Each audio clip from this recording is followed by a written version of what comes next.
En ce temps-là, appelant de nouveau la foule, Jésus lui disait, « Écoutez-moi tous et comprenez bien, rien de ce qui est extérieur à l'homme et qui entre en lui ne peut le rendre impur.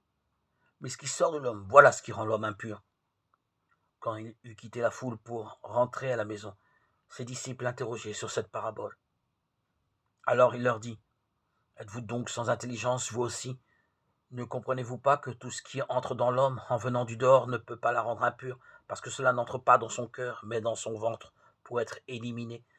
C'est ainsi que Jésus déclarait purs tous les aliments. Il leur dit encore, ce qui sort de l'homme, c'est cela qui le rend impur. Car c'est du dedans, du cœur de l'homme, que sortent les pensées perverses. Inconduite, vol, meurtre, adultère, cupidité, méchanceté, fraude, débauche, envie, diffamation, orgueil et démesure. Tout ce mal vient du dedans et rend l'homme impur. Marc 7, 14-23.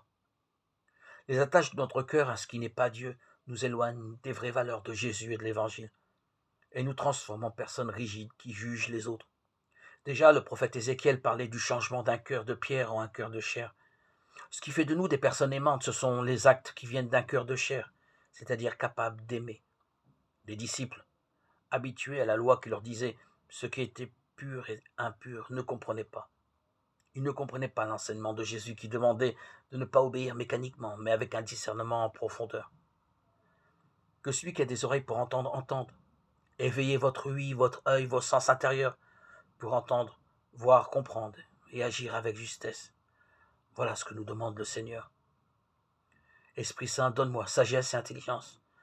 Donne-moi de rester toujours en éveil, de discerner le bien du mal, de ne pas confondre le sacré et le profane.